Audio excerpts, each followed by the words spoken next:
प्रभु, मंथन से ये क्या निकला है जिसका तेज हम में से कोई सह तक नहीं पा रहा? कौस्तुभ मणि है ये। अंतहीन, अपराजित, शुद्ध प्रकाश की अभिव्यक्ति के रूप में परम चेतना का प्रतीक है ये। इसलिए इसकी शक्ति को सह पाना सबके लिए संभव नहीं है। तो फिर प्रभु, हम क्या करें इसका? कौन धारण कर पाएगा इसे?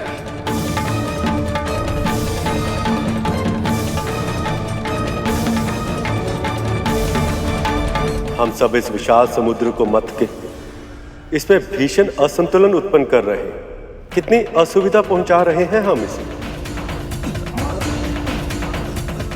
मेरा सुझाव ये है कि हम इस मणि को समुद्र देव को उपहार में दे दें। अब तक ये मणि समुद्र के तल में विराजमान, किंतु अब समुद्र देव इसे पूरे अधिकार से ग्रहण कर पाएगा। उचित सुझाव है। उचित सुझाव है।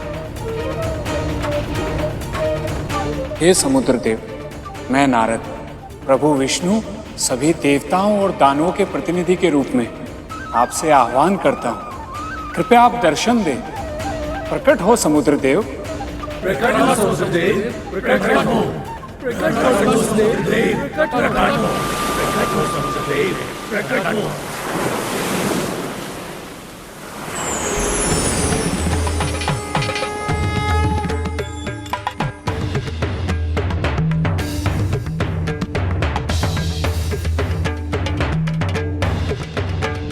हे समुद्र देव, कृपया इस मणि को ग्रहण करें और हम सबको कृतार्थ करें।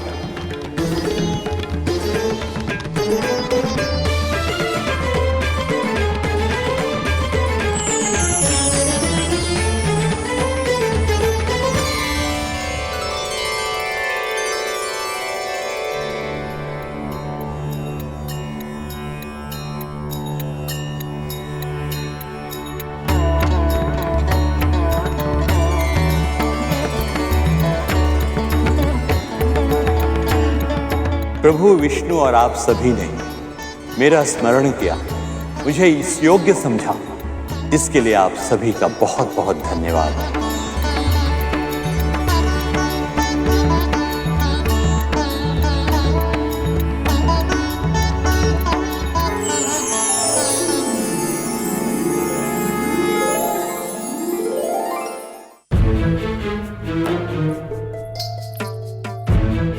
हो गया बाबा।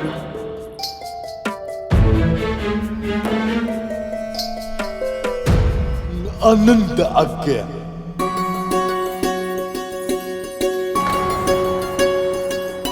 मुझे विश्वास है तेरे इस लेप से मैं शीघ्र स्वस्थ हो जाऊंगा। यदि ऐसा हुआ तो मेरी आत्मा तुझे ऐसा आशीर्वाद देगी कि तेरा जीवन निहाल हो जाएगा।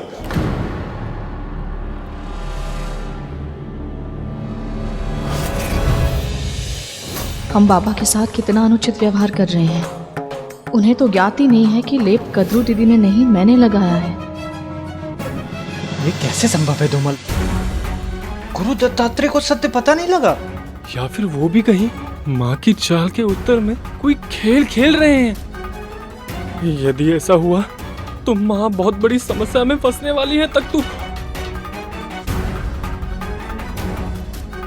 आनंद आ गया।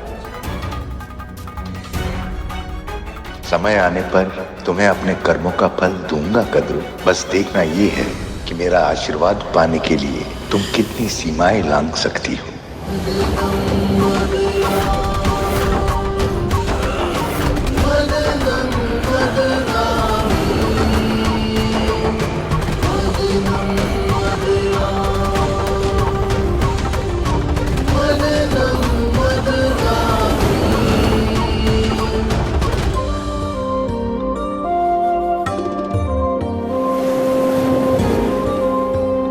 कब तक प्रतीक्षा करवाएंगी माँ? अब तो आ जाइए।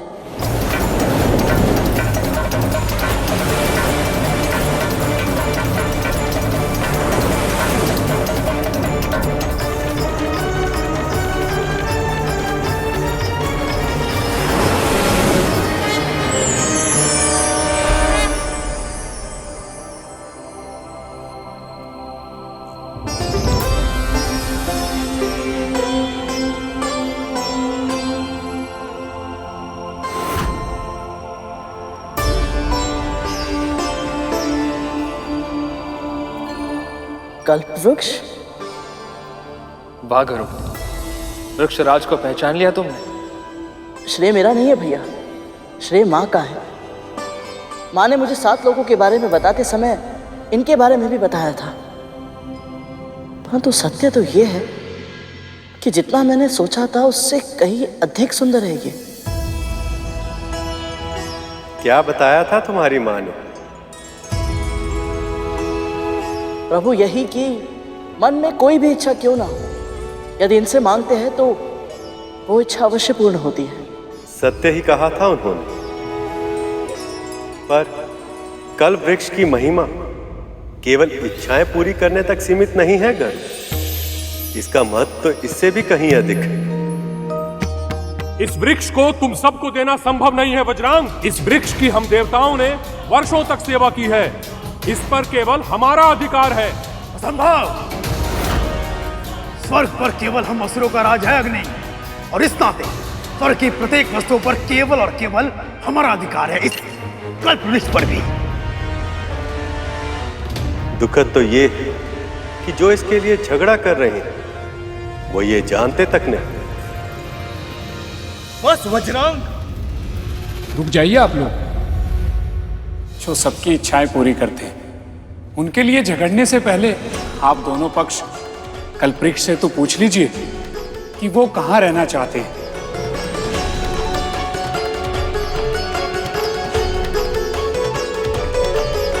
पुत्रों, मुनिवर सही कह रहे हैं। हमें कल्प वृक्ष का आह्वान करना चाहिए।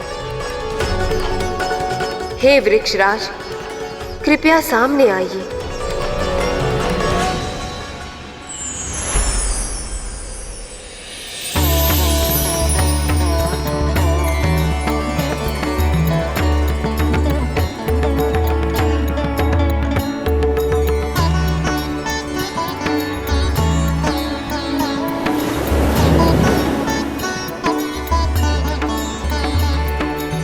दोनों पक्ष एक एक करके अपनी इच्छा प्रकट कीजिए। मैं किसी का भी चुनाव करूं, पर आप दोनों की इच्छाएं अवश्य पूरी करूंगा, और इसी क्रम में मैं निश्चित भी कर लूंगा कि मैं किसके साथ रहना चाहता हूं। वज्रांग, राहु, क्या सुझाव है तुम सबका? अग्नि, वायु, क्या मांगना चाहिए मुझे?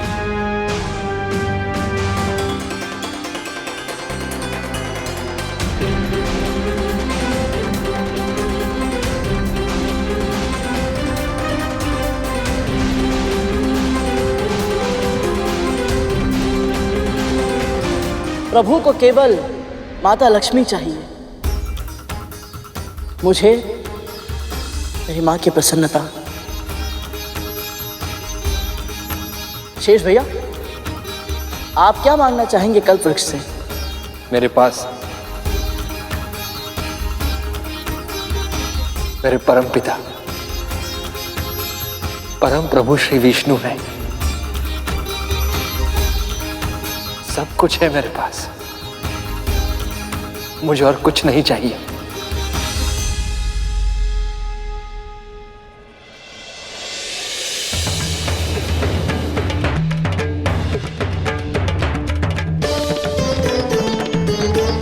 बोलिए असुरराज, क्या इच्छा है आपकी?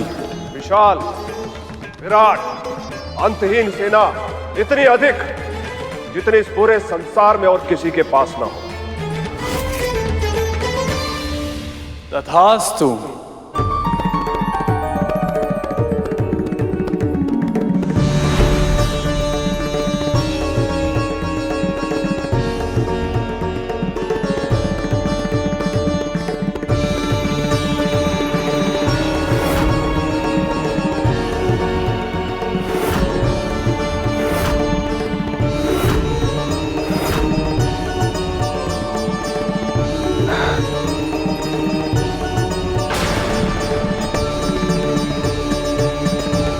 देवराज, शक्ति का पलड़ा तो पहले से ही इन असुरों की ओर झुका हुआ था।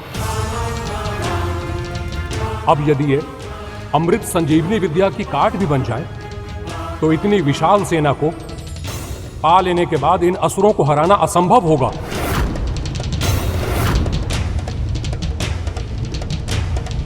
मेरा सुझाव है देवराज की कुछ ऐसा मांगिए जिसकी सहायता से इस असंख्य सेना को एक बार में ही मारा जा सके।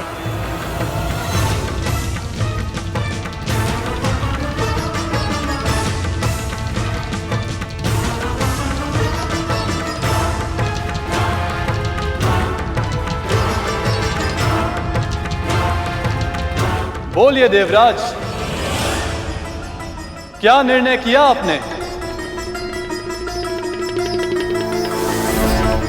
असुर तो अब पहले से भी अधिक शक्तिशाली हो गए।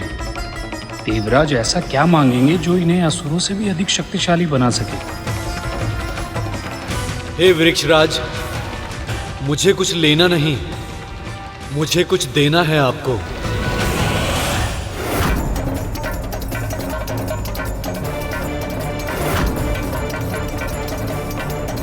कहीं देवराज इंद्र अपने अहंकार में पुनः कोई भूल न कर बैठे और समुद्र मंथन सफल न हो पाए।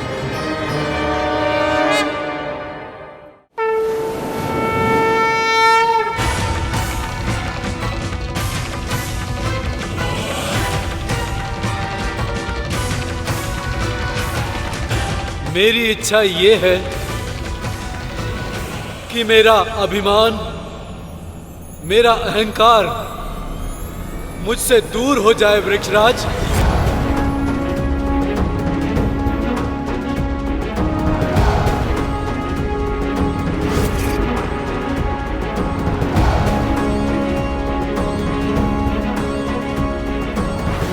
तथास्तु।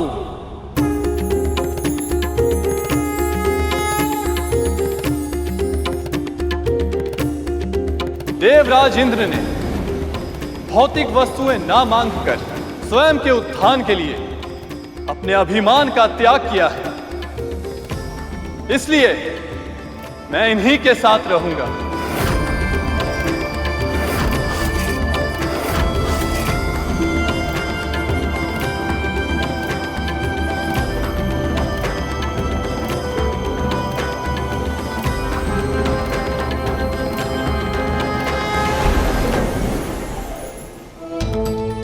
एक बार फिर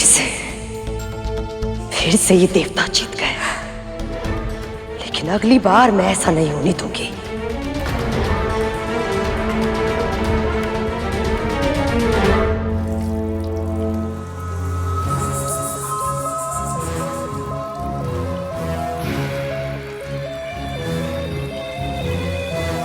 और जल डालो, न जाने कैसी दुर्गंध आ रही है। ऐसा लग रहा है मेरे तन में ही बस गई है। माँ, यदि आज्ञा हो तो एक बात कहें। माँ, बस आप क्रोधित मत होइएगा। हमें ऐसा लगता है कि आप कि उन बूढ़े बाबा के साथ छल नहीं करना चाहिए था।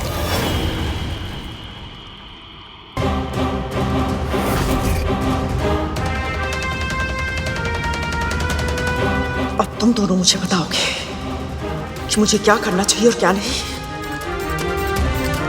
जितना बोला है उतना करो, जल डालो।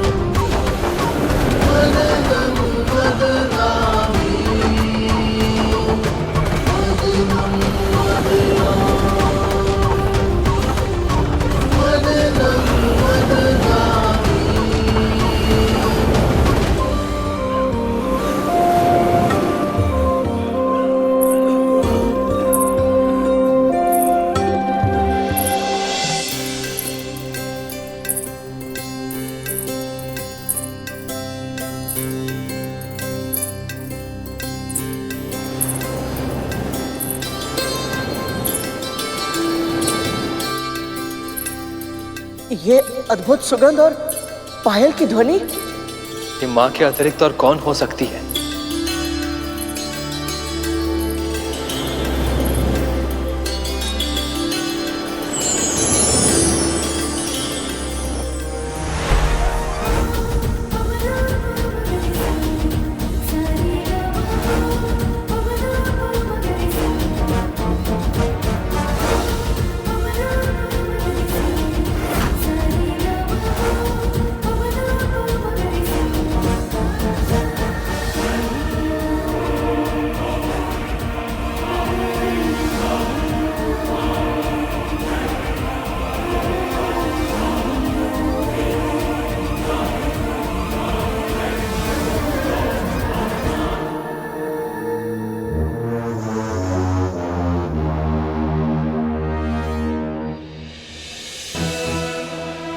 ये स्त्रियां कौन है?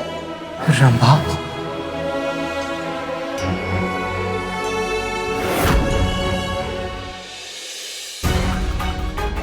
इस रंभा पर तो मेरा ही अधिकार होगा।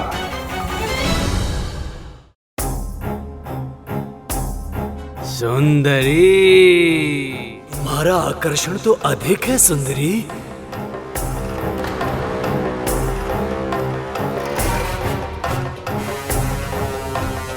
ये आप क्या कर रहे हैं? अप्सराओं को पाने का प्रयास कर रहे हैं। तुम्हारी बारी भी आएगी। इतने उतावले क्यों हो रहे हो? तिथि माँ। पुत्र,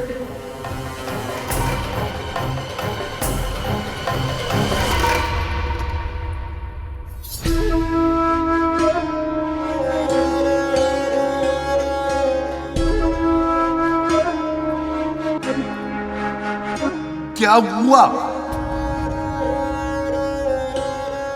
चिंतित क्यों है?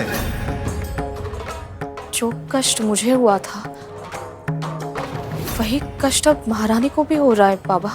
तुझे तो प्रसन्न होना चाहिए। नहीं बाबा, मैं तो सदैव यही प्रार्थना करती हूँ कि मेरी मति इतनी भ्रष्ट कभी ना हो कि किसी और को कष्ट में देखकर मुझे प्रसन्नता मिले। इतनी पीड़ा सहने के बाद भी इसके मन में कोई कड़वाहट नहीं है। कितना निर्मल मन है इसका, कितना शुद्ध। समय चाहता है कि अब परिवर्तन का शंख बज उठे। कल बहुत से प्राणियों की आशाओं पर हिमपात होगा, पर कुछ के जीवन के मरुस्थल में प्रसन्नता के फूल भी खिलेंगे। कल मुझसे भोर में मिलने आना विंदा। कल कुछ ऐसा होगा जिसकी तूने कल्पना तक नहीं की होगी।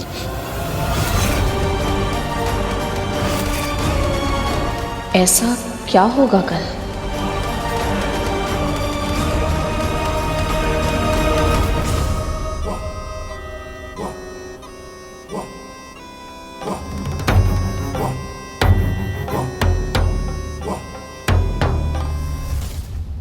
आहा, उत्तम, अति उत्तम। सुंदरी, विवाह कर लो मुझसे।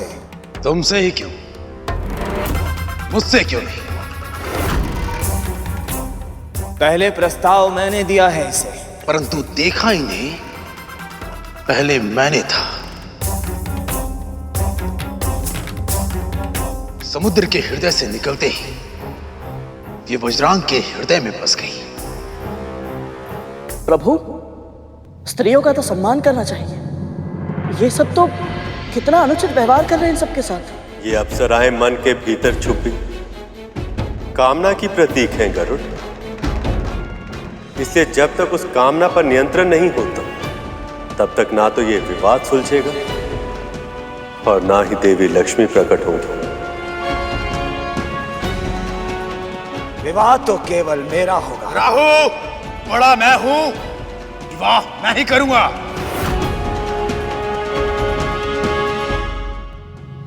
यदि ये अप्सराएं असुरों के पास चली गई तो इन्हें न जाने कितने अपमान सहने होंगे।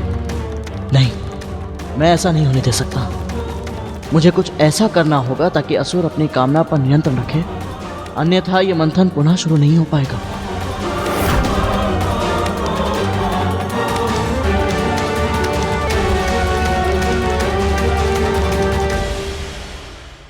ये अप्सराएं मन के भीतर छुपी कामना की प्रतीक हैं गरुड़। इसलिए जब तक उस कामना पर नियंत्रण नहीं होता तब तक ना तो ये विवाद सुलझेगा और ना ही देवी लक्ष्मी प्रकट होगी। तब तो प्रभु मुझे ही कुछ करना पड़ेगा। परंतु इन सभी के लिए तुम केवल एक दास हो। ये तुम्हारी बात क्यों सुनेंगे? नहीं सुनेंगे भैया, परंतु अपनी मां की आज्ञा अवश्य मानेंगे।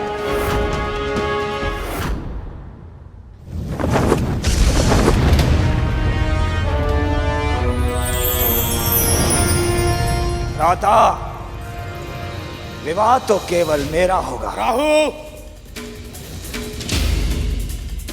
मेरी माँ उचित ही कहती है। क्या कहती तुम्हारी माँ? यही कि अंत समय वनप्रास में बिताना ही श्रेष्ठ होता है।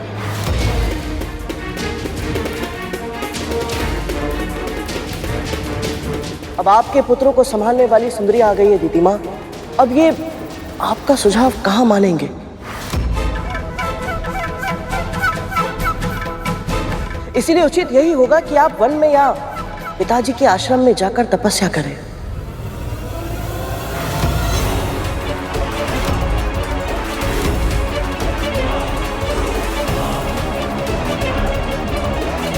गरुड़ ये क्या करने का प्रयत्न कर रहा है? मैं तपस्या करने चली जाऊं ताकि ये देवता मेरे पुत्र को मूर्ख बना सके। राहु बड़ा मैं हूं, विवाह मैं ही करूंगा। अच्छा, तो ये अप्सराएं षड्यंत्र है मेरे पुत्रों के विरोध। लगता है तीर निशाने पे लग गया। लगता है गरुड़ की योजना सफल हो रही है। पुत्रों,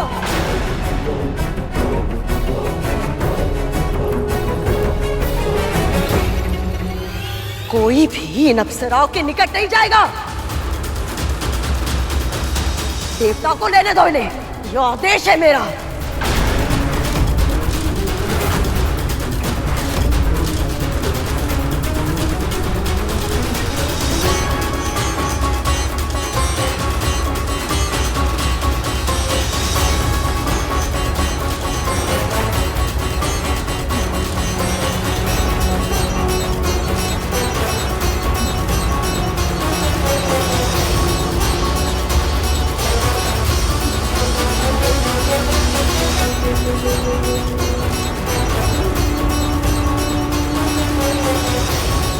वागर, तुमने बिना कुछ किए ही अप्सराओं का निर्णय देवताओं की ओर करवा दिया।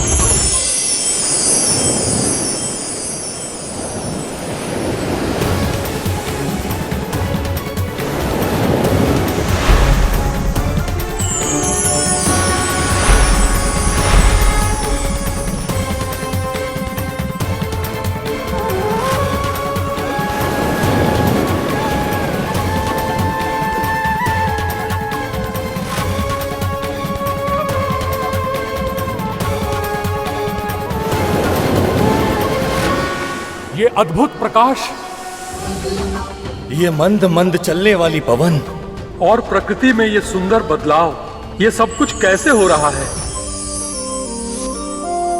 इन सभी संकेतों को देखकर तो ऐसा लग रहा है कि अब आएगा वो अमृत। अमृत अमृत अमृत अमृत अमृत।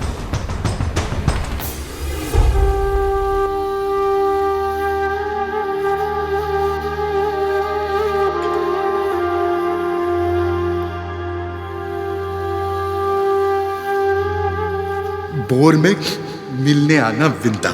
कल कुछ ऐसा होगा जिसकी तूने कल्पना तक नहीं की होगी।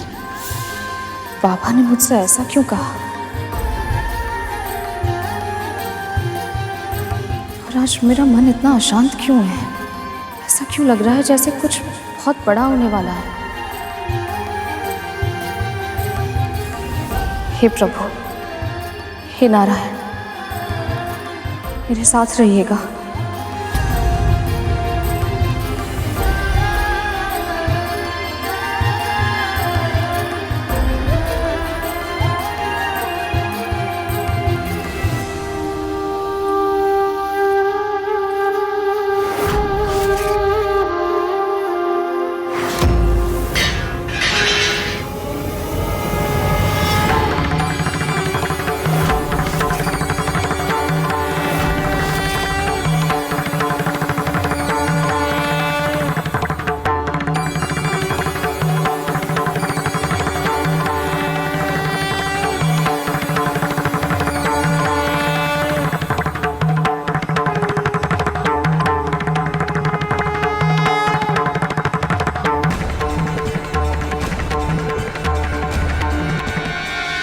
भगवान दत्तात्रेय आप?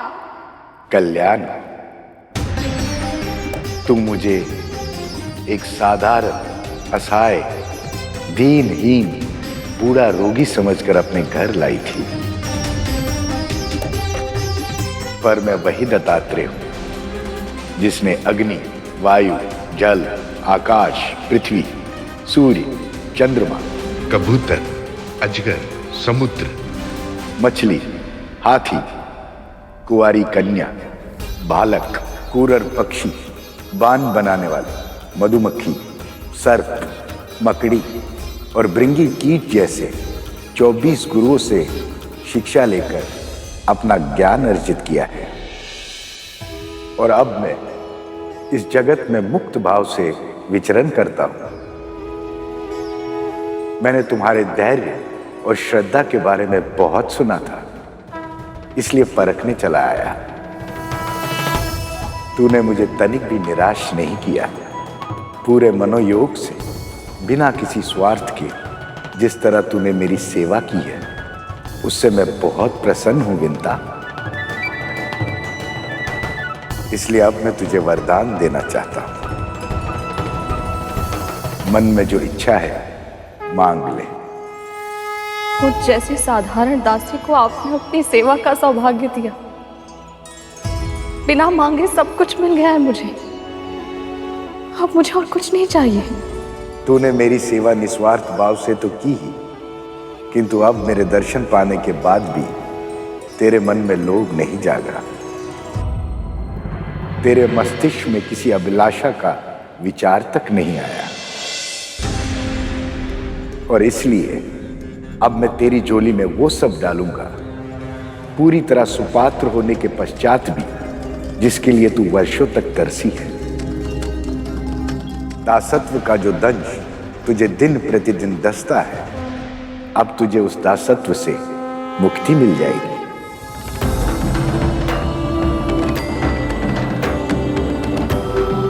आपके कहने का अर्थ है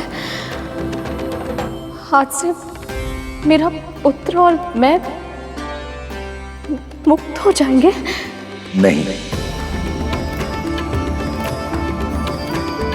जिस प्रकार एक काली घनी लंबी रात्रि के पश्चात सर्वप्रथम आकाश में तुम्हारे पुत्र अरुण की लालिमा छाती है, और उसके बाद ही धीरे धीरे सूर्य का प्रकाश फैलता है, उसी प्रकार धीरे धीरे तुम्हें तुम्हारे कष्टों से मुक्ति मिलेगी।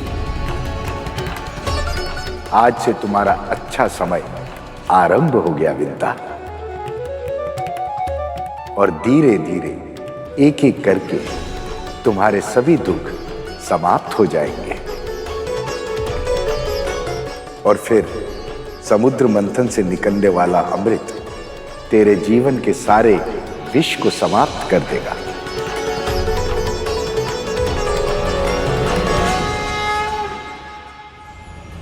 कल्याण।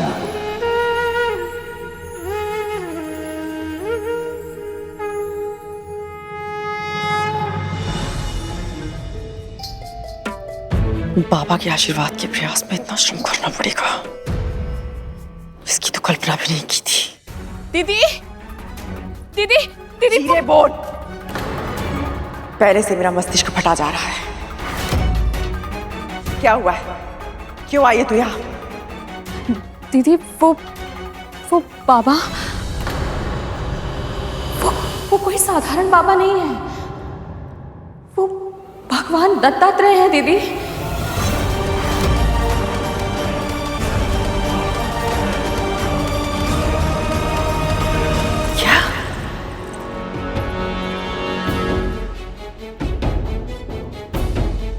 क्या कहा तूने?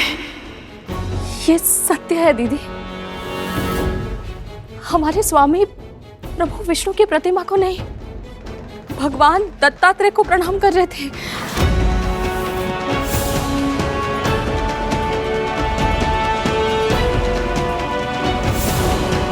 अभी अभी उन्होंने मुझे साक्षात दर्शन दिए हैं दीदी। संभव नहीं है, ये संभव नहीं है।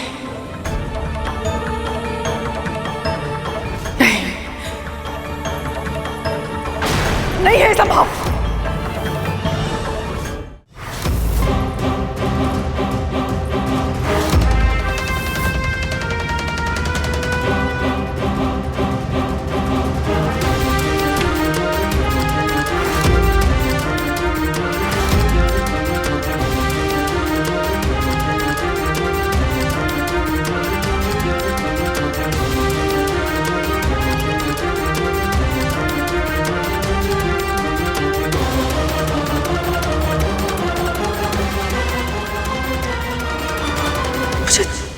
दर्शन भी नहीं दिया भगवान ने।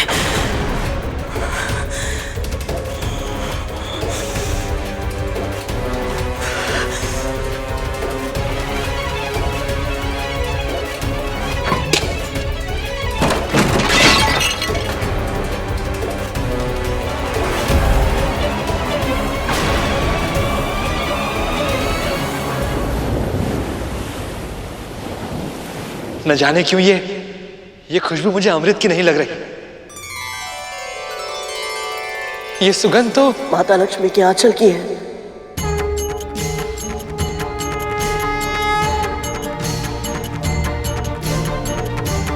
सही पहचाना गरुड़।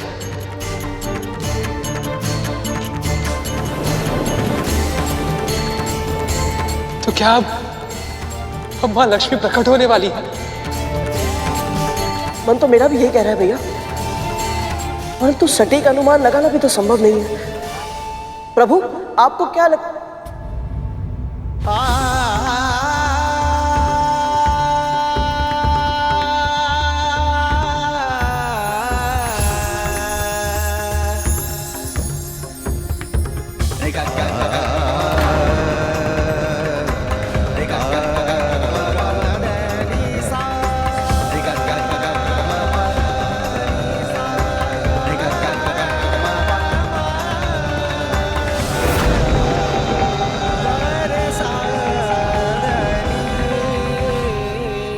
स्वामी,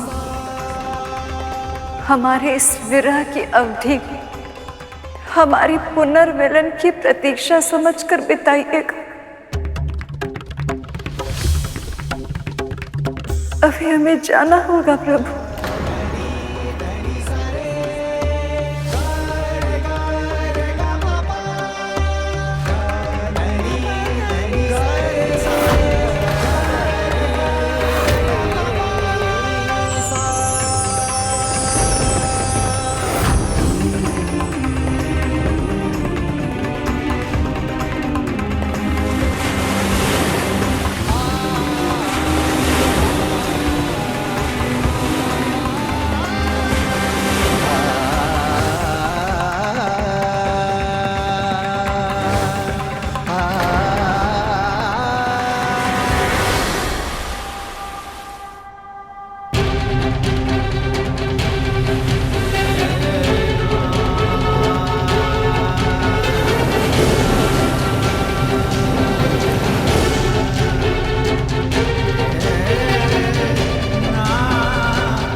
लक्ष्मी,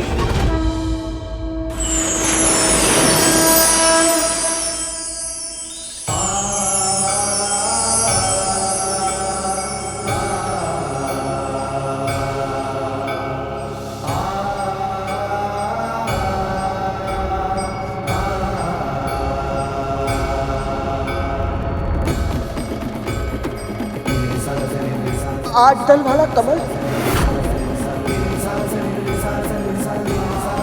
इस पर तो माता लक्ष्मी विराजती है ना? हाँ गरुड़। और देखो, उस कमल के आगे दो हाथी भी चल रहे हैं। वो देखिए, ऊपर आकाश में।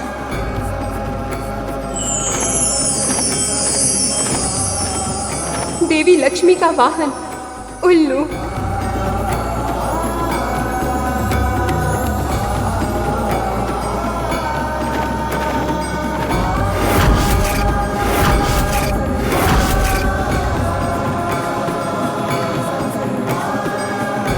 माँ के आगमन के सभी संकेत स्पष्ट हो चुके हैं प्रभु। आपकी प्रतीक्षा समाप्त हुई। अपनी आंखें खोलिए प्रभु, माँ का साक्षात्कार कीजिए। ये संभव नहीं है शेष।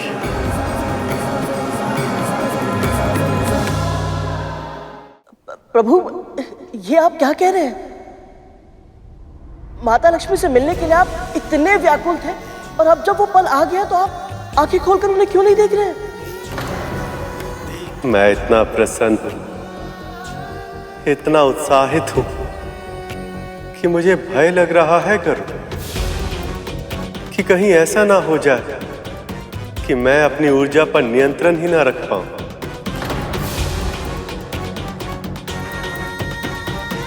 सैकड़ों बार इस पुनर्मिलन के क्षण की कल्पना की है मैंने, किंतु मैं भी नहीं जानता कि जब हम दोनों एक दूसरे के सामने आएंगे तो क्या प्रतिक्रिया होगी, कैसे देखेंगी वो मुझे, किस नाम से पुकारेंगी।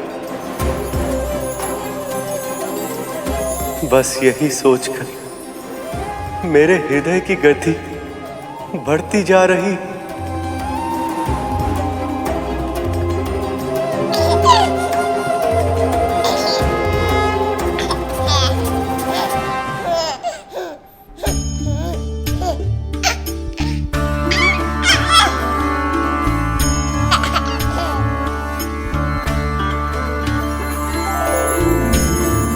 लक्ष्मी,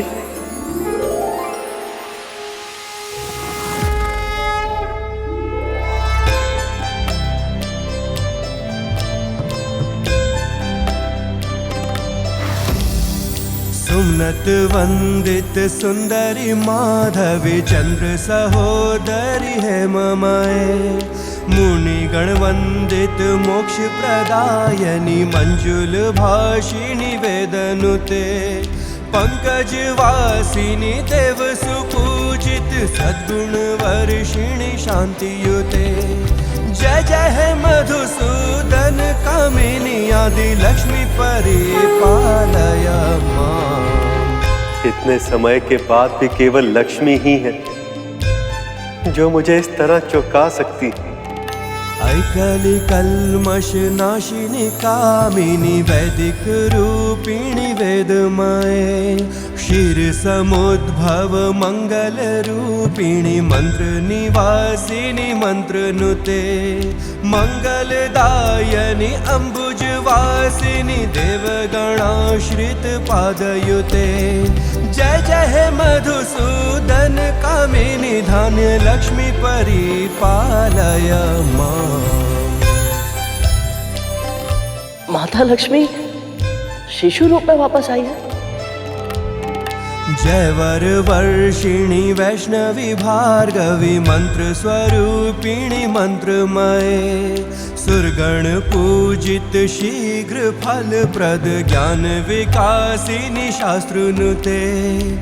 देवी अदिति, देवी दिति, देखिए माँ के शिशु चरणों में सभी शुभ चिन्ह विद्यमान हैं। मधुसूदन कामिनी धैर्य लक्ष्मी परिपालय मां।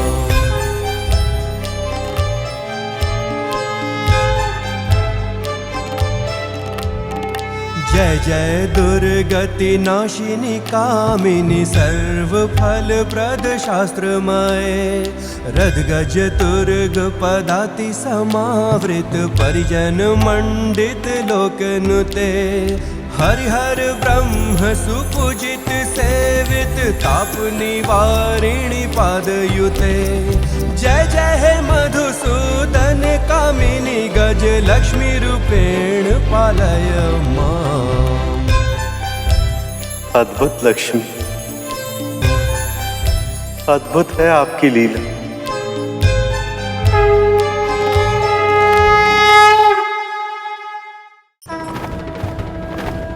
प्रभु, मैं समझ नहीं पा रहा हूं, माता लक्ष्मी ने शिशु रूप में दर्शन क्यों दिए? क्योंकि ये भी हमारा ही बनाया नियम है। तुम तो जानते हो गरुड़ कि आत्मा अजर अमर होती, ना उसका जन्म होता और ना ही मरण। आत्मा जब एक नए तन को धारण करती है तो उसकी नई यात्रा का आरंभ बाल्यावस्था से ही होता है।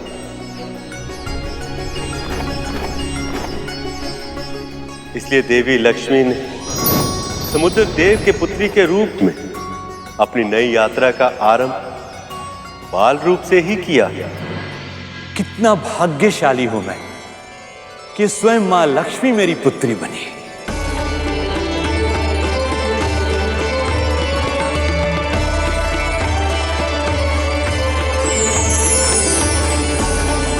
हमें भी अपने इस सखी के दिव्य रूप के दर्शन करने हैं।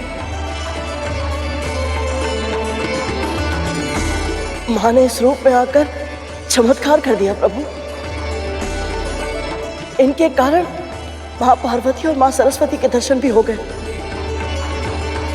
और यहाँ का वातावरण और भी अधिक पवित्र हो गया।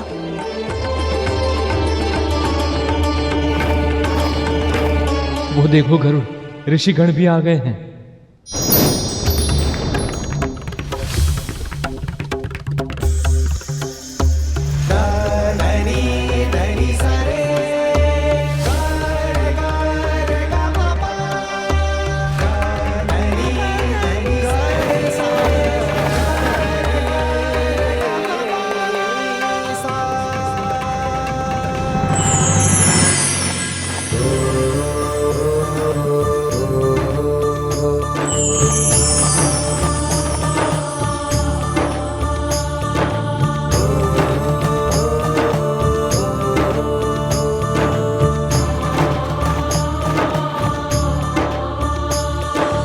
लक्ष्मी, अब आप अपने मूल स्वरूप में आने की कृपा करें।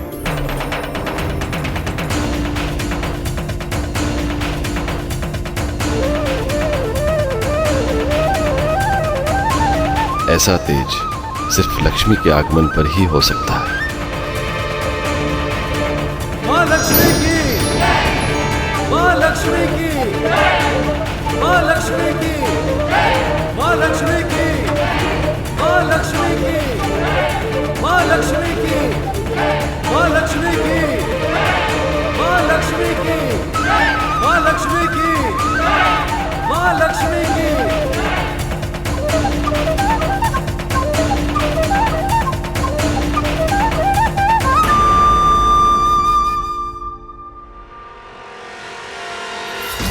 माता लक्ष्मी की, माता लक्ष्मी की, माता लक्ष्मी की, माता लक्ष्मी की, माता लक्ष्मी की, माता लक्ष्मी की, माता लक्ष्मी की, माता लक्ष्मी की।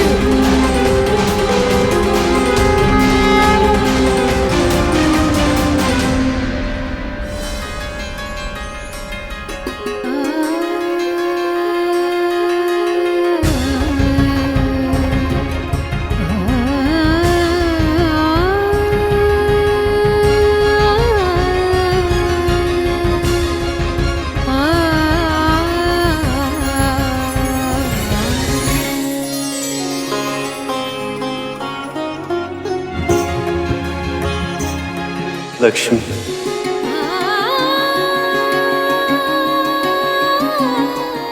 इस क्षण की प्रतीक्षा में हर पहर युगों की तरह बीतता है।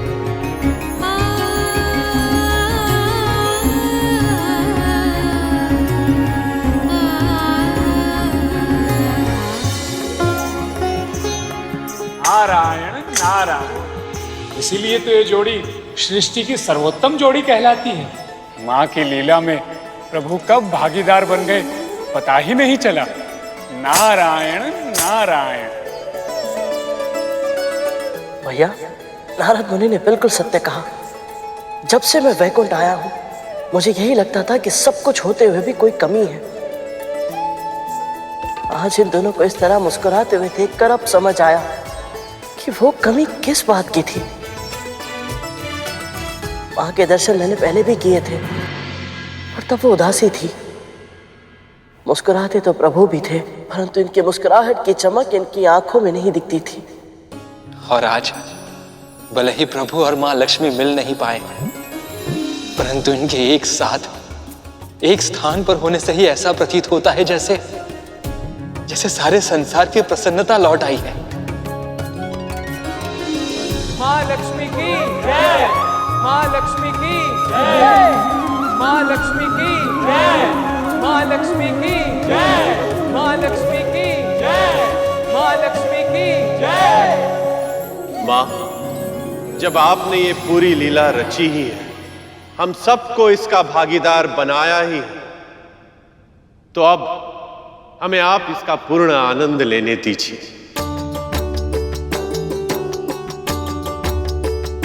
क्या चाहते हैं आप सब? हम सब आपका अभिषेक करना चाहते हैं माँ। अभिषेक? ये तो बहुत ही प्रसन्नता की बात है।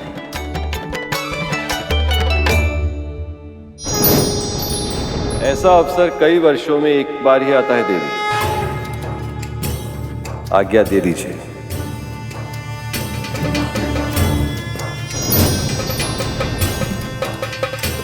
भक्तों की इच्छा तो मां ने सदैव ही पूर्ण की है। मुझे विश्वास है आज भी आप इन्हें निराश नहीं करेंगे।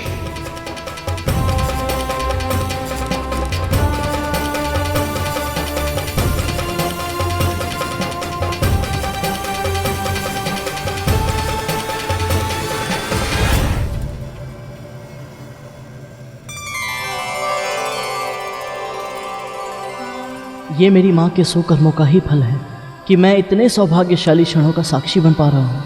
बस माँ और विमाता भी यहाँ उपस्थित होते तो उन्हें भी नारायण और लक्ष्मी माँ के मिलन देखने का सौभाग्य प्राप्त होता।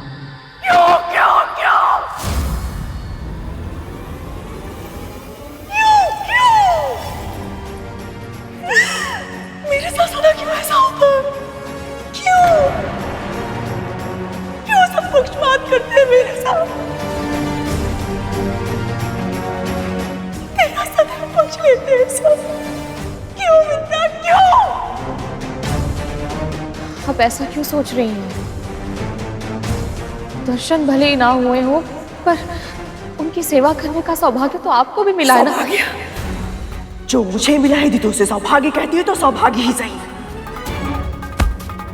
तूने क्या मांगा उनसे? हाँ, चुप क्यों है, बोलती क्यों नहीं? इस बार तूने क्या वरदान मांगा अपने पुत्र के लिए? बोलना। दासत्व का जो दंश तुझे दिन प्रतिदिन दसता है, अब तुझे उस दासत्व से मुक्ति मिल जाएगी। मुझे ये बात दीदी को बतानी चाहिए या नहीं?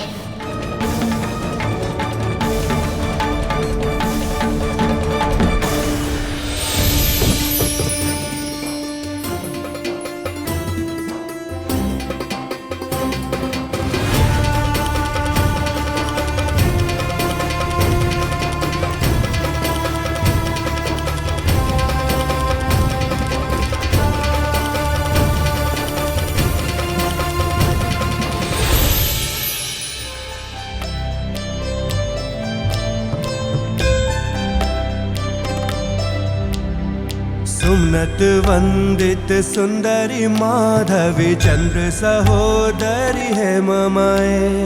मुनिगण वंदित मोक्ष प्रदायनी मंजुल भाषिणी वेदनुते। पंकज वासिनी देव सुपूजित सद्गुण वर्षिणी शांतियुते। जय जय है मधुसूदन कामिनी। ये देवियाँ कौन है? ये सभी पवित्र नदियां हैं।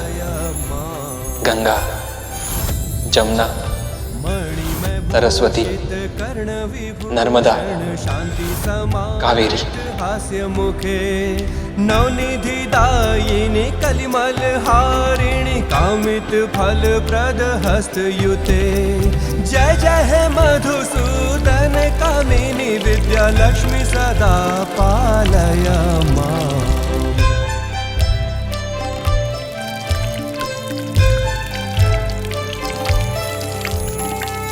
धीमी धीमी धिंधिमी धिंधिमी धिंधिमी दुंदुभी नाद सुपूर्णमय। घुम घुम घुम घुम घुम घुम घुम घुम शंख निनाद सुवाघनुते वेद पुराण इतिहास सुपूजित वैदिक मार्ग प्रदर्शयुते जय जय हे मधुसूदन कामिनी धन लक्ष्मी रूपेणा पालय मां श्लो अष्ट लक्ष्मी नमस्तु। कितनी अनजान बन रही है लक्ष्मी, मेरी ओर देख तक नहीं रही और फिर भी दूर से ही उन्होंने मेरे चरण पखार दिए। भक्त मोक्ष प्रदायिनी श्लो शंख चक्र गदा हस्त विश्वरूपिणी ते जयः जगन्मात्रे च मोहिन्ये मंगलम शुभ मंगलम।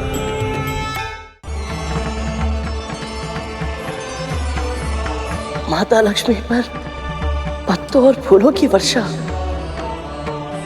देवी लक्ष्मी नए जीवन और समृद्धि का प्रतीक है, इसीलिए भूमि देवी ने अपना उपहार समर्पित कर रही हैं।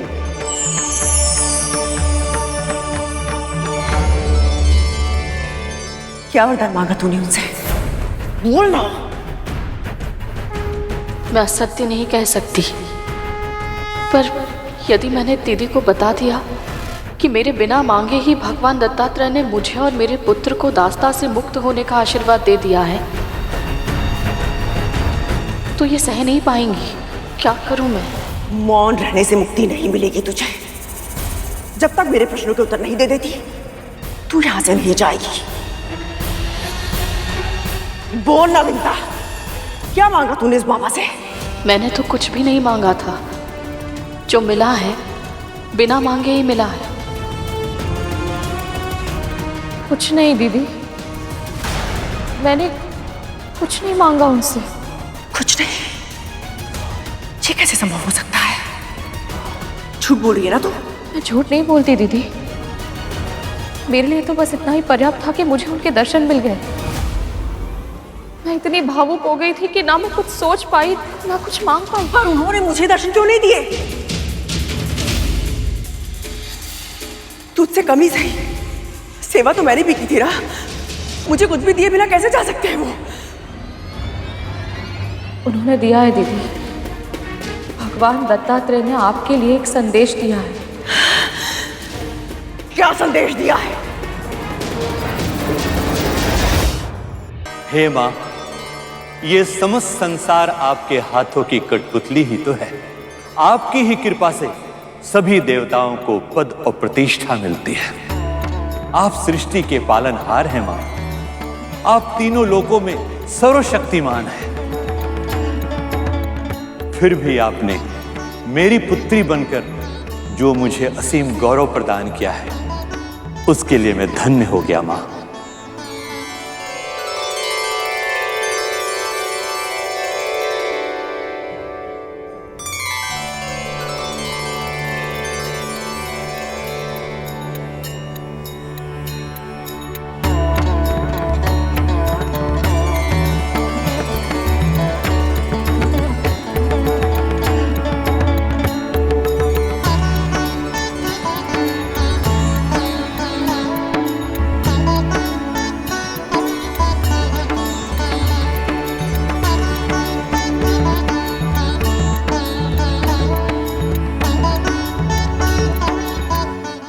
इन पीले वस्त्रों में माँ को देखकर ऐसा लग रहा है कि माँ प्रभु के रंग में ही रंग गई है।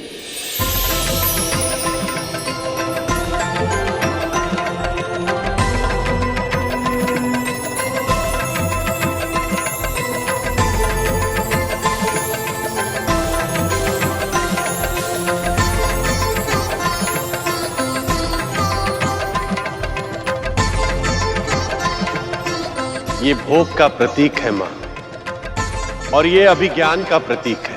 इसे स्वीकार कर हमें कृतार्थ करें।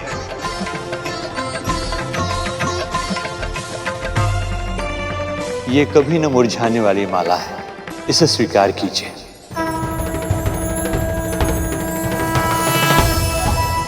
अपने सेवक बसंत की ओर से यह शहद स्वीकार करें मां। विश्वकर्मा होने के नाते मैं आपके लिए आभूषणों का निर्माण करना चाहता हूँ माँ, आज्ञा दीजिए।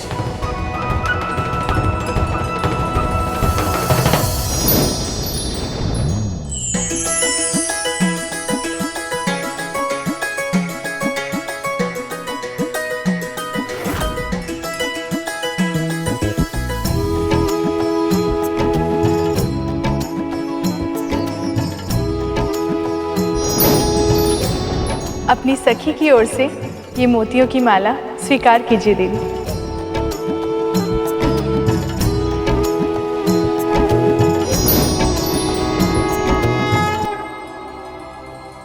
ये अक्षय कमल है जो कभी नहीं मुरझाएगा। इसे स्वीकार कर इसके अस्तित्व को सार्थक करें देवी।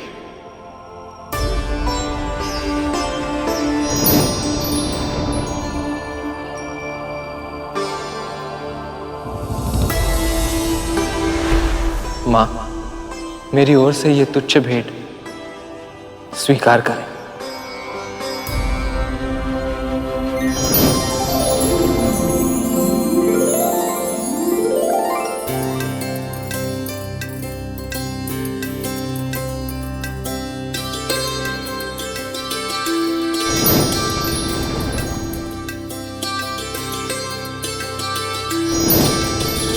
आपकी कांति संपूर्ण जगत में सदैव व्याप्त रहे।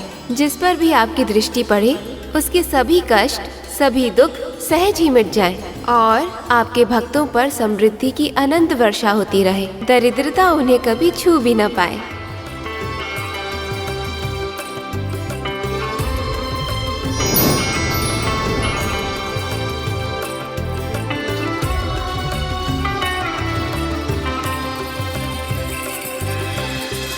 अद्भुत देवी, अद्भुत। सौभाग्य का प्रतीक है ये कुमकुम, इसे स्वीकार करें मां।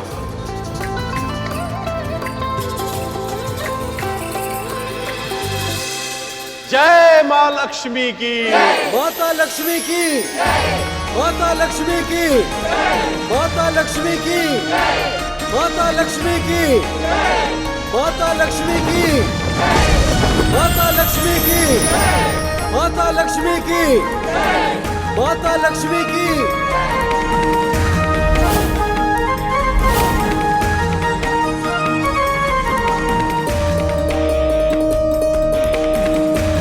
मेरे पास आपको भेंट देने के लिए कुछ नहीं है माँ, इसलिए मैं कुछ देने नहीं मांगने आया हूँ। अब प्रभु विष्णु की प्रतीक्षा का अंत करें।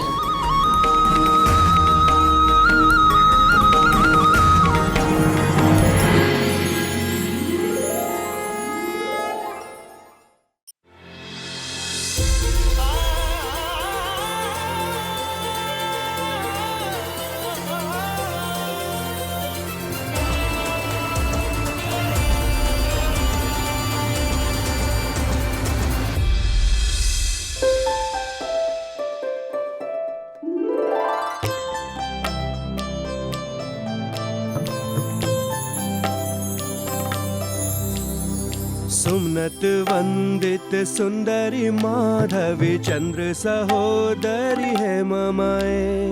मुनिगण वंदित मोक्ष प्रदायनी मंजुल भाषिणी वेदनुते। पंकज वासिनी देव सुपूजित सद्गुण वर्षिणी शांतियुते। जय जय है मधुसूदन कामिनी आदि लक्ष्मी परिपालय माम्।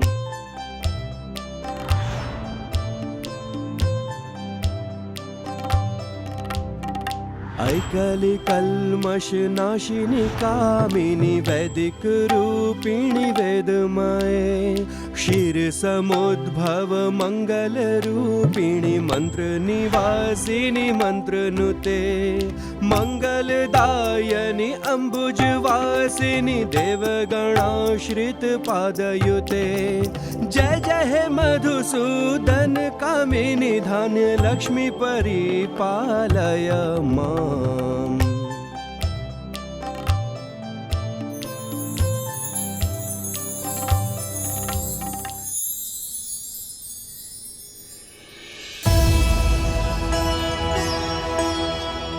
माँ, आपने मुझ पर दृष्टिपात करके बहुत अधिक सुख दिया है मुझे। यहाँ सभी ने आपको कुछ ना कुछ अर्पित किया है, परंतु मैं तो साधारण दास हूँ। मैं आपको क्या अर्पित करूँ माँ? क्या भेंट दूँ मैं आपको?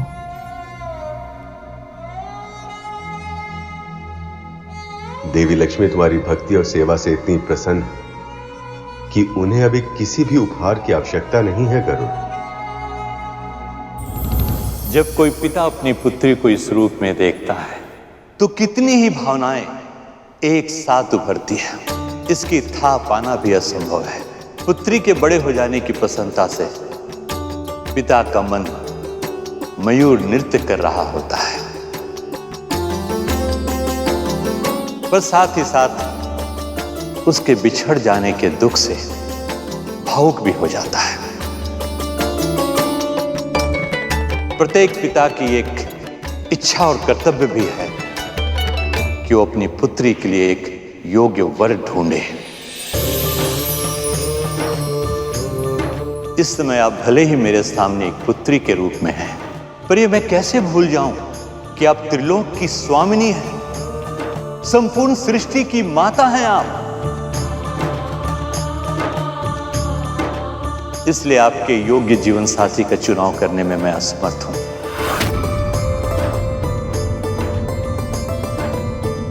हे सर्वगुण संपन्न देवी, कृपया अपने योग्य वर का चुनाव स्वयं करें।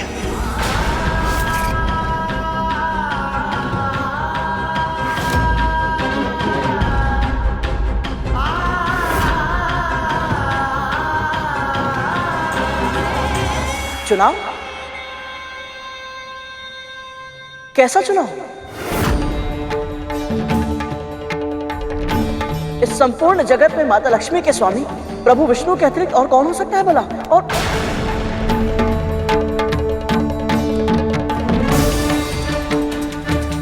गरुड़ ने उचित ही कहा है देवी। वैसे तो आपके वल्लभ परम ब्रह्म सृष्टि के पालनहार श्री हरि के अतिरिक्त और कोई हो ही नहीं सकते हैं।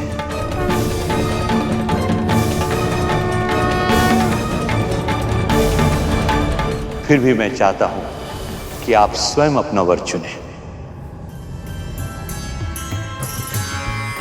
उत्तम सुझाव है देवी।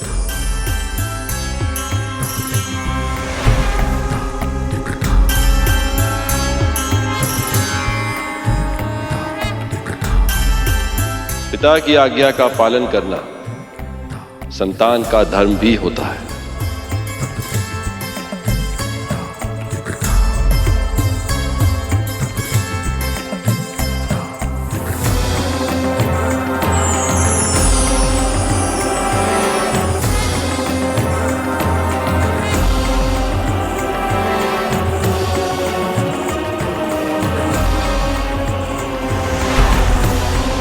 पुत्री, स्वयंवर आरंभ करें।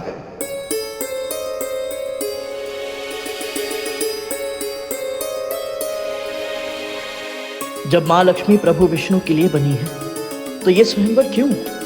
प्रभु, आप ये कैसे होने दे सकते हैं? कैसा संदेश? बता मुझे। उन्होंने मुझे एक कथा सुनाई थी। वो कथा मैं आपको बिल्कुल वैसे ही सुनाने का प्रयास करूंगी जिस तरह से उन्होंने कही थी।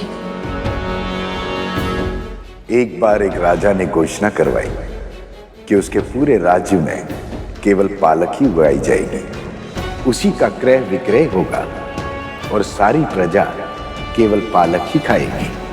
न कोई और अन्न, न किसी और प्रकार की तरकारी का पूरे राज्य में प्रयोग किया जाएगा। यदि कोई राजा के इस आदेश का उल्लंघन करता तो राजा उसे कोड़ों से पीटने का दंड देता या कभी कभी उसके प्राण ले लेता। फिर एक दिन एक महान साधु इस राज्य में आए और राजा ने उनसे आशीर्वाद पाने के लोभ में उन्हें वो पालक भेंट कर दी। साधु बाबा ने वो पालक राजा के सामने फेंक कर कहा, मैं तेरे भूत भविष्य के कर्मों के बारे में सब जानता हूँ और तेरे इस पालक प्रेम को तुझसे भी अधिक पहचानता हूँ। पिछले जन्म में तू एक निर्धन किसान था जो अपनी झोपड़ी के पीछे की क्यारी में पालक उगाता था और अपने परिवार का पेट भरने के बाद शेष बची पालक को गांव के सभी लोगों में बांट देता था। किसान के रूप में तूने पुण्य अर्जित किया था, जिसके कारण इस जन्म में तुझे राजा बनने का अवसर मिला, और पिछले जन्म की वो स्मृति आज भी कहीं तेरे भीतर जीवित है। इसके कारण तू ये पालक का वितरण नहीं कर रहा, बल्कि इसके लिए कर रहा है क्योंकि अब तू चक्रवर्ती सम्राट बनना चाहता है। जब तक सेवा बिना किसी स्वार्थ की जाए तब तक ही वो सेवा कहलाती है, पर किसी परिणाम या पारिश्रमिक के लोभ में की गई सेवा सेवा नहीं, स्वांग होता है। और स्वांग रचने वालों को न तो आशीर्वाद मिलता है ना ही वरदान, पर किसी परिणाम या पारिश्रमिक के लोभ में की गई सेवा सेवा नहीं, स्वांग होता है। बिल्कुल सही कहा भगवान दत्तात्रेय ने। हाँ, तब तो माँ ने गुरु दत्तात्रेय की सेवा आशीर्वाद पाने के लोभ में की थी, वो भी स्वयं भी नहीं की थी। भगवान दत्तात्रेय से छल करके माता विंता से करवाई थी। ये सत्य नहीं हो सकता, ये तेरे मस्तिष्क की कल्पना है। भगवान दत्तात्रेय का नाम लेकर के तू मनगढ़ंत कथाएं सुना रही है मुझे। दीदी, क्या आप मुझे बिल्कुल नहीं पहचानती? आप जानती हैं कि मैं ऐसा सोच भी नहीं सकती। झूठ बोल रही है तो।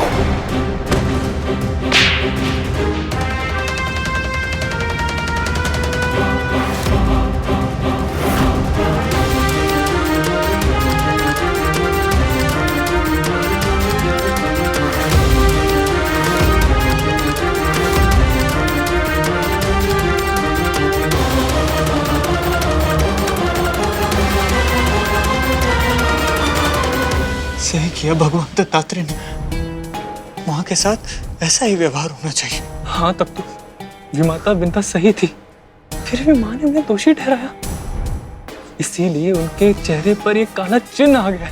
अब बहुत हो गया धूमल, माँ को उनके बुरे कर्मों का दंड मिलना ही चाहिए। प्रभु, भला माँ को स्वयंवर की क्या आवश्यकता है? मैंने स्वयं इन्हें विरह की अग्नि में जलते देखा है। हर पल इन्होंने केवल आप ही को प्रेम किया है, तो फिर ये सब क्यों प्रभु? आप दोनों के मिलन में इतना विलंब क्यों?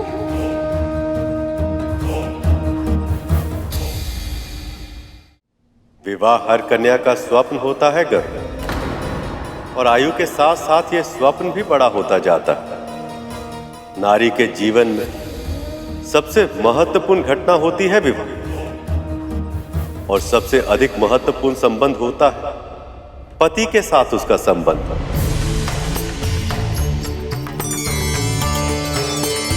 अपने पुरुष अपने प्रेमी के साथ प्रथम भेंट से बहुत पहले से हर युवती उसके स्वप्न देखने लगती, अपनी आशाएं अपनी अपेक्षाएं संजोने लगती।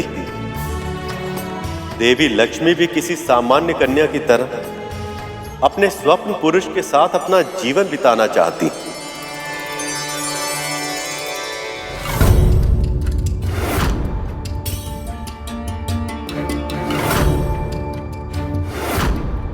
और ये इनका अधिकार है, चुनाव का ये अधिकार मैं तो क्या, कोई भी पुरुष किसी स्त्री से छीन नहीं सकता। किंतु हां, इन्हें प्रेम करने के नाते मैं ये आशा कर सकता हूं कि चाहे कितना भी समय क्यों ना लग जाए, पर अंत में लक्ष्मी विष्णु को ही चुनेंगे। हे माँ, ये कैसी लीला है आपकी? इतने समय तक प्रतीक्षा करने के बाद अब और विलंब। इस बीच कोई और समस्या उत्पन्न हो गई तो? यदि लक्ष्मी जी ने मुझे वर चुना तो मेरा पद सर्वोपरि हो सकता है। लक्ष्मी जी के लिए योग्य स्थान स्वर्ग ही है, वो मुझे ही चुनेंगी। सभी देवता और असुरों की आंखों में एक ऐसी विचित्र इच्छा देख रहा हूं।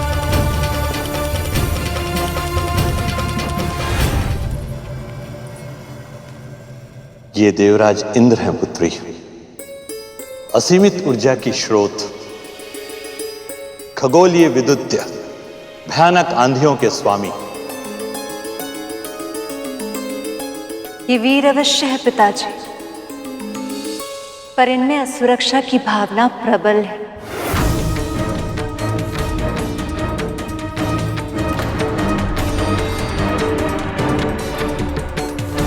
ये सूर्यदेव है पुत्री। इनका प्रकाश सारे जगत को जीवन देता है। इनमें प्रकाश तो अवश्य है पिताजी, पर ताप भी असहनीय है। आपने उचित कहा देवी।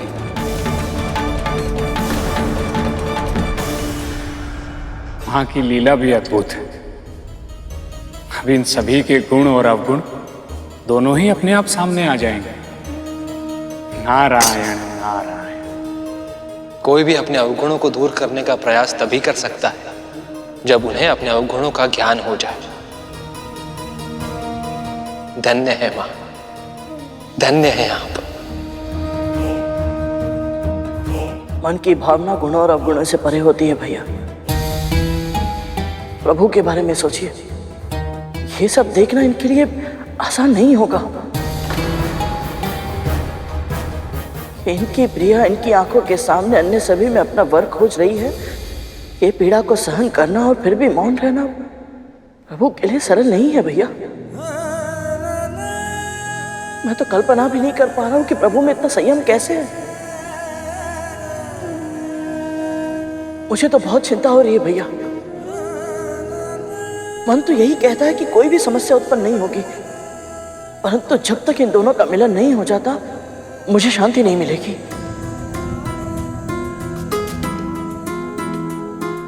ये अग्निदेव है पुत्री।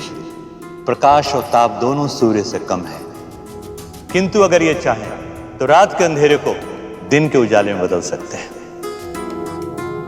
और यदि ये नियंत्रण से बाहर हो जाए तो ये सबको भस्म भी कर सकते हैं।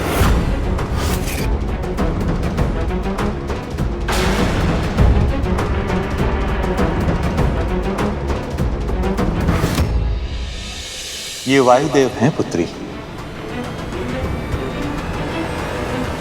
ये बहुत चंचल है, स्वयं एक स्थान पर टिककर रह ही नहीं सकते। यदि मैं इनके साथ हमेशा चलती रही तो इस जगत का कल्याण कभी नहीं कर पाऊंगी।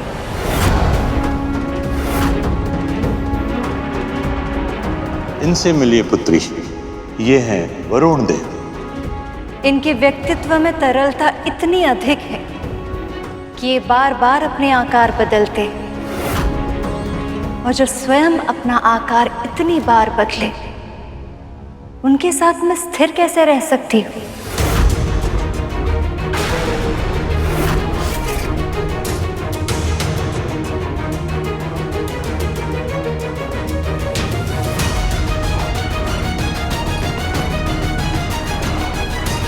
ये यमराज है, यमलोक के स्वामी हैं। और कर्तव्यनिष्ठ भी।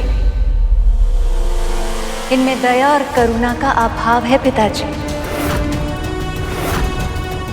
लक्ष्मी इन देवताओं की नहीं हुई, अर्थात हम असुरों की होगी। पुत्री, इन सभी देवताओं में से कोई भी आपका हृदय नहीं जीत पाया है। आप चाहें तो नागों में से किसी एक का चुनाव कर सकती हैं। मैं अभी उनका प्रबंध कर सकता हूं।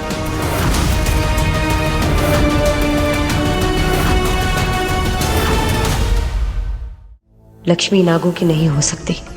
क्षमा कीजिए पिताजी, नाग तो सदैव ही अपनी माता से भयभीत रहे, इतने अधिक भयभीत कि उनके प्रवृत्ति से भय निकालना असंभव है।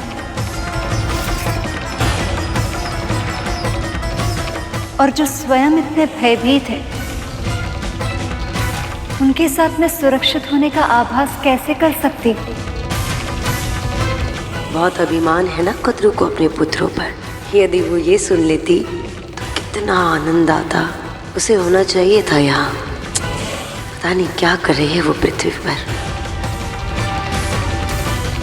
हमारे स्वामी प्रभु विष्णु की प्रतिमा को नहीं, भगवान दत्तात्रेय को प्रणाम कर रहे थे। अभी अभी उन्होंने मुझे साक्षात दर्शन दिए दीदी। संभव नहीं।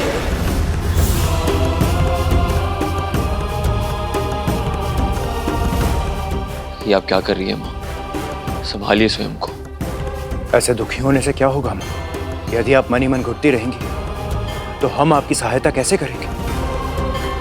आप बात बताइए माँ। फिर से वही सब हो रहा है तक्षकालिया। एक बार फिर से मेरे साथ अन्याय हो रहा है और अब ये मैं सह नहीं सकती, नहीं सह सकती। भगवते वासुदेवाय। ओम नमो भगवते वासुदेवाय। ओम नमो भगवते वासुदेवाय। कितनी प्रसन्न है वो आज। अवश्य कुछ ना कुछ ऐसा है जो मुझसे छुपा रही है। इसकी पहले की बहुत देर हो जाए। मुझे जानना होगा कि वो भेद क्या है। इस बार इस दौर उसने मुझसे कोई भी चालाकी की तो उसकी ऐसी दशा करूंगी कि प्रभु नारायण भी उसे मुझसे नहीं बचा पाएंगे।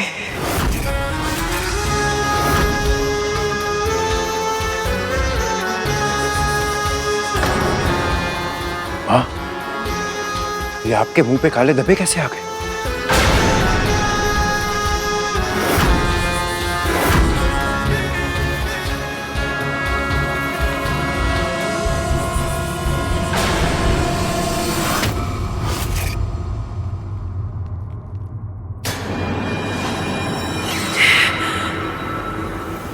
ये क्या हो रहा है मेरे साथ? और सबसे महत्वपूर्ण है ये मेरे मुंह पे क्यों हो रहा है? क्यों क्यों इतने कष्ट सहने पड़ रहे हैं मुझे? मानसिक और भावनात्मक कष्ट कब तक है जो अब ये शारीरिक कष्ट। भगवान दत्तात्रेय का वचन तो सत्य हो रहा है। मैं भी यही सोच रहा था तक तो हमारी माँ के आंखों में आंसू है और विंता माँ के स्वर में सुख। हाँ, इसका अर्थ तो यह है कि विंता माँ और गरुड़ शीघ्र ही दास्ता से मुक्त हो जाएंगे। लक्ष्मी माँ तो सभी में कोई ना कोई अवगुण खोज रही हैं। ये तो स्वाभाविक है शेष। जो सर्वगुण संपन्न वो किसी अवगुण से युक्त पुरुष के साथ जीवन निर्वाह कैसे कर सकती?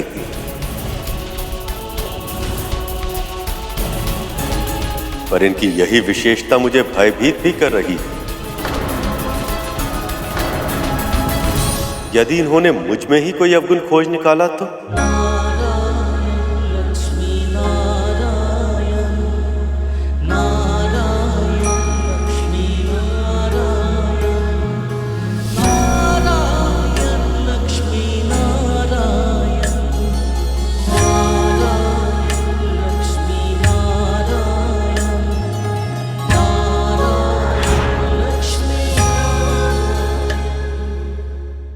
पक्षीराज गरुड़ के साहस भरे कारनामे देखने के लिए चैनल को सब्सक्राइब करें और साथ ही बेल आइकॉन दबाना न भूलें।